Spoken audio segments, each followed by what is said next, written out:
So a Punnett square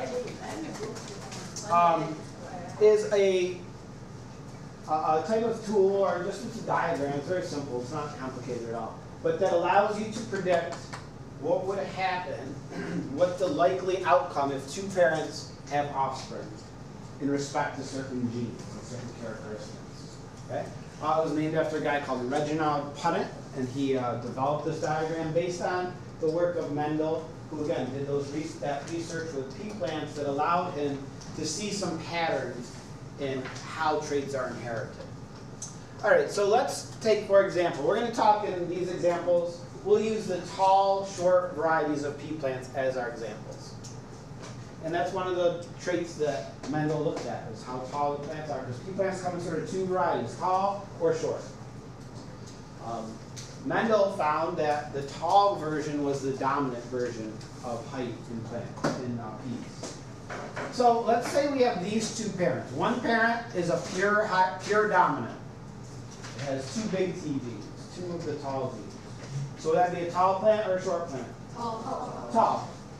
We cross that with a pea plant that has two little T genes. What would that be? Short. That would be short. So if you cross a pure tall with a pure short pea plant, what do you expect the result to be?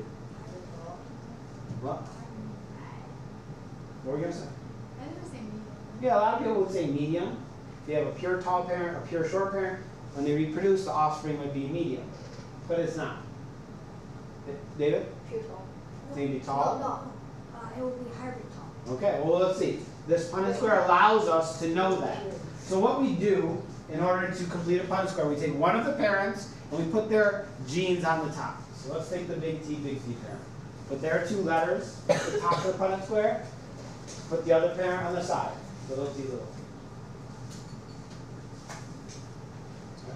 Then what we do is we combine what's on the top and what's on the side to fill in each box. So this box gets a big T from the top and a little t from the side. This box, what's it get from the top? Big T and little t. Big T, little t.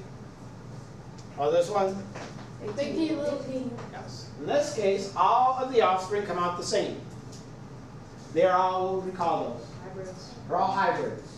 What would they, so if we think about the other thing, after we do a Punnett square, we look at the possible genotypes that we came up with. In this case, there's only one possible genotype from those two parents. It's a hybrid. So what percent would that be?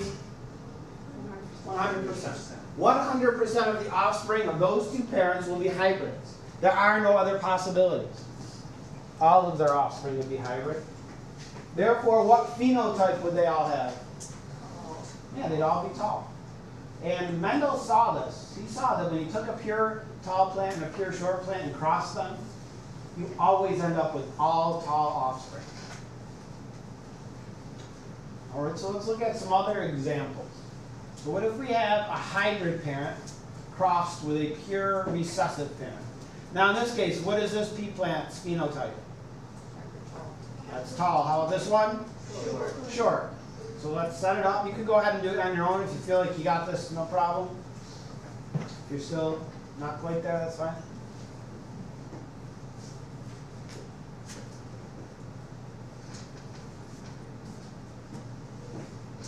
Okay? One parent goes on top, the other parent on the side. All right. How many people feel like they can do this? It's simple. All right, Michaela, what goes in this box? Big T, little t. Big T, little t. What goes in this box, Nicholas? Big T, little T. Big T, little t. Ryan? Two little T's. Little t, little t. Victoria? The two little t's. Two little t's. All right, so what are our possible genotypes in this Punnett square, Sarah? Big T, little t, 50%, and then little t, 50%. Exactly. Half of the offspring will be hybrid, half will be pure recessive. How about phenotypes? Good on? Yeah, 50% tall, 50% short. These two are tall, these two are short. Now, Punnett squares give us basically probabilities. It doesn't mean that if these two pea plants produce offspring and you have 4 of them, doesn't mean necessarily 2 are going to be tall and 2 are going to be short. Okay? But that's the likelihood. It's like if a couple has children, what is the probability of having a boy or girl? 50-50. Does that mean if you have 4 children, there are going to be 2 boys and 2 girls? No. That's just the probability. Could you flip if you flip a coin 100 times? What does probability say? How many heads should you get? 50. Could you flip 100 times and get all heads? Yes. Yeah. A million? Yes. A billion? Yes. Yes. Very unlucky though. Right. It is what but not what?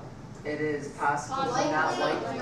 Possible but not likely or probable. It's never going to actually happen, but it is possible. It's just like 2 sperm cells. Could they end up with the same 23 chromosomes? Yeah. They could. It's possible, but very unlikely. So that's how probability works. All right, last one. So if you know how to do this, go ahead and fill in that last Punnett square, showing a cross between 2 hybrid individuals.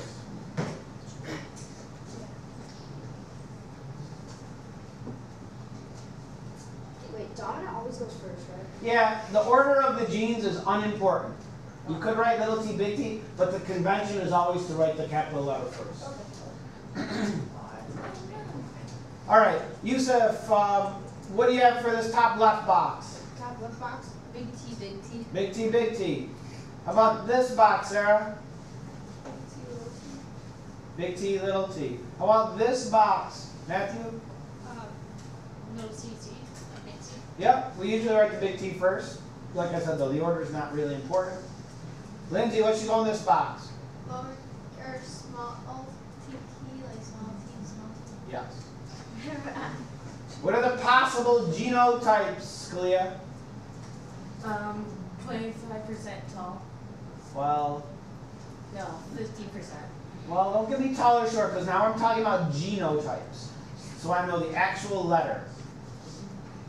No, 25% tall, big T. Yep. How about hybrid? 25%. And then 25% small T. Well, 25, but look at big T, little t. How many of the boxes are big T, little t? 2. 2 out of 4, which would be 50%.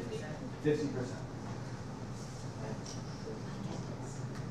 I kind of get it. I get it. Phenotypes, Rimsha. 75% tall and 25% short. Yeah, 75% tall, 25% short. Again, this is also something that Mendel found. Whenever he crossed hybrid individuals, he always ended up with the same ratios. 3 dominant to 1 recessive. Lindsay? I don't get how we get like the phenotype. Because look at this box. Would this end up with being a tall or short plant? Tall. This one?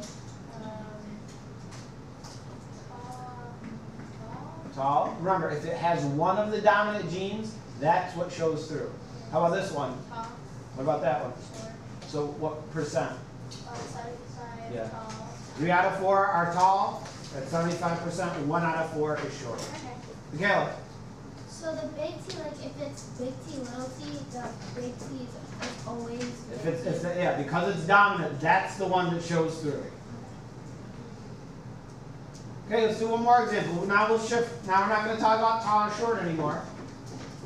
Okay, let's talk about green and yellow peas. Peas actually come in 2 varieties. Some peas are yellow, some are green. Yellow is the dominant version. So we have 2 pea plants. Parent 1 is big Y. Parent 2 is little y. A pure dominant across the pure recessive. Fill in the Punnett square, please.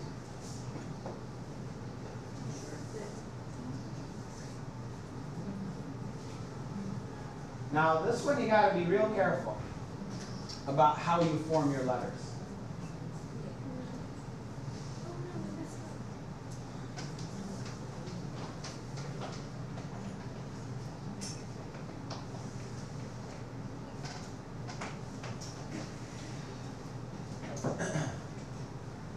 All right.